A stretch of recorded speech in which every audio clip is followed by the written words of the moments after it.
আসসালামু আলাইকুম। Hello everyone, Shiuli's family থেকে আবারও আপনাদের শিউলি আপু একটা রেসিপি নিয়ে আসছি। তো দেখুন, আজকে খুব অল্প বাজেটে খুব মজাদার রেসিপি। আর সেই রেসিপিটা কি? এই যে দেখতে পাচ্ছেন এখানে কি সুন্দর টাটকা বরবটি। তো এগুলো হচ্ছে আমার এক চাচাতো ভাই জমিতে লাগিয়েছেন। তো ভাতিজা খুব অনুরোধ করে আমাকে কিছু সবজি দিয়ে দিছে আর কি। তো এখানে শুটকি নিয়ে নিলাম, আর এখানে হচ্ছে পেঁয়াজ আর রসুন আদা বাটা করে নিয়ে নিলাম। তারপরে যে কড়াই বসিয়ে কড়াইতে দিয়ে দিলাম তেল। তো তেলের পরিমাণটা অল্পই দিয়ে দিচ্ছি। আর এখন এখানে দিয়ে দিব হচ্ছে আমি পেঁয়াজ কুচি। এখন হচ্ছে এই পেঁয়াজটাকে আমি হালকা ভেজে তারপরে হচ্ছে সবগুলো মশলা অ্যাড করব আর কি। তো আগে পেঁয়াজটাকে ভেজে নেই। এই যে দেখতে পাচ্ছেন পেঁয়াজটা হালকা ভাজা হয়ে গেছে। এখন এক এক করে আমি সব মশলা অ্যাড করে নিতেছি। তো এইখানে আমি একটু রসুন বাটা দিয়ে দিলাম। তারপরে হচ্ছে এই যে আদা বাটা পেঁয়াজ আর রসুনটাও দিয়ে দিলাম। এখন হচ্ছে আমি এখানে দিয়ে দিব কাসকি মাছের শুটকি। দেখতে পাচ্ছেন এই শুটকিটাকেও গরম পানি দিয়ে ভালো করে ধুয়ে তারপরে আদা বাটা করে নিছি আর কি পাটার মধ্যে। তো আস্ত দিলেও দেওয়া যায়, কিন্তু আমি একটু আদা বাটা করে দিছি যেন তরকারিটা একটু মাখা মাখা টাইপের হয় আর কি। তো এখন এই মশলাগুলো আর শুটকিটা হচ্ছে একটু হালকা ভেজে নিলাম। একটা পোড়া পোড়া গন্ধ আসবে আর কি, মানে ঘ্রাণ আসবে। তো এখন হচ্ছে বাকি প্রসেস দেখিয়ে দিব। তো যারা এখনও লাইক দেন নাই, লাইকটা আগে দিয়ে দিন কিন্তু। এই যে দেখতে পাচ্ছেন শুটকি আদা ভাজা হয়ে গেছে। এখন হচ্ছে সামান্য একটু পানি দিয়ে দিলাম। তো পানি দিয়ে বাকি সব মশলাগুলো অ্যাড করে নিব। তো প্রথমে আবার এখানে আমি দিয়ে দিতেছি পরিমাণ মতো লবণ। শুটকি তরকারির লবণটা খুব সাবধানে দিতে হবে, কম হলেও ভালো লাগে না, বেশি হলেও আরও ভালো লাগে না। তারপরে দিয়ে দিলাম অল্প করে ধনিয়ার গুঁড়া। তারপরে দিয়ে দিলাম একটু মরিচের গুঁড়া, মরিচটা একটু বেশিই দিলাম যেহেতু একটু ঝালঝাল করব। তারপরে দিয়ে দিলাম পরিমাণ মতো লবণ। দিয়ে এই মশলাটাকে ভালো করে কষাতে হবে।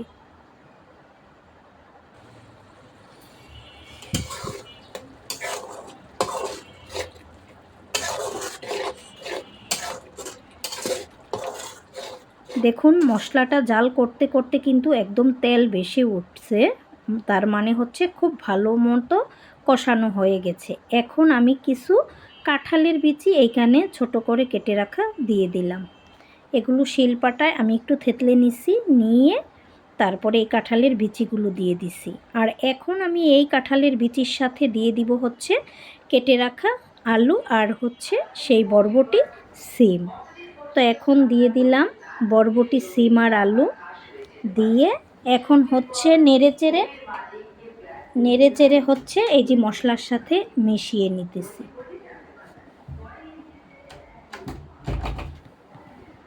তারপরে এই যে নেড়ে চেড়ে এখন একটা ঢাকনা দিয়ে ঢেকে দিব।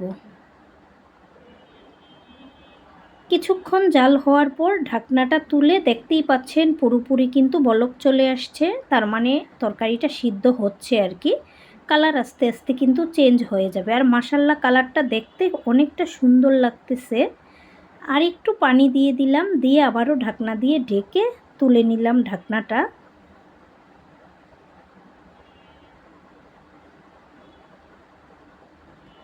তো এই যে দেখুন এখন তরকারিটা নাড়তে নাড়তে কিন্তু হয়ে যাচ্ছে।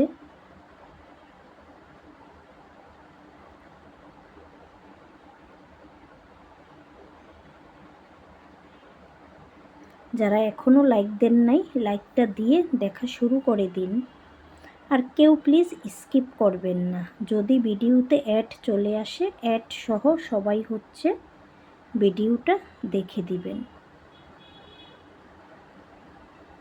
তো দেখতে পাচ্ছেন মাশাল্লাহ তরকারির কালারটা কতটা সুন্দর দেখা যাচ্ছে, আর একদম মাখানো মাখানো টাইপের হবে। আর যতটুকু ঝোল দেখতে পাচ্ছেন সেইটুকুও কিন্তু আরও শুকিয়ে যাবে। আর এখন ফ্রোজেন করা ধনিয়া পাতা দিয়ে দিলাম। দেখতে পাচ্ছেন আমার ফ্রোজেন করা ধনিয়া পাতা একদম টাটকা ধনিয়া পাতার মতোই কিন্তু কালার, স্বাদে গন্ধে ঘ্রাণে কিন্তু একেবারেই পারফেক্ট আছে ধনিয়া পাতাগুলো। তো কে কে এরকম ফ্রোজেন করে ধনিয়া পাতা রাখেন? ওই যে এখন বাহিরে যেতে পারবো না, যেহেতু ধনিয়া পাতা লাগবে তাই ফ্রোজেন করা পাতাই দিয়ে দিলাম। আর এখন এই যে রান্না বান্না শেষ, তো খাওয়ার জন্যে এখানে একটা বাটিতে ঢেলে নিলাম। দেখুন তরকারির কালারটা। তো ফাইনালি এখন খেতে বসবো। আর অনেক সুন্দর একটা ফ্লেভার আসতেছে এই শুটকির তরকারি থেকে। কার কার আমার মতো শুটকি খুব পছন্দ কমেন্ট করে জানাতে পারেন। আর আমার রান্নাটা কেমন হয়েছে সেটাও কমেন্ট করে জানাতে পারেন। শিউলিস ফ্যামিলির সাথেই থাকবেন, বেশি বেশি লাইক কমেন্ট শেয়ার করবেন। আসসালামু আলাইকুম, আল্লাহ হাফেজ।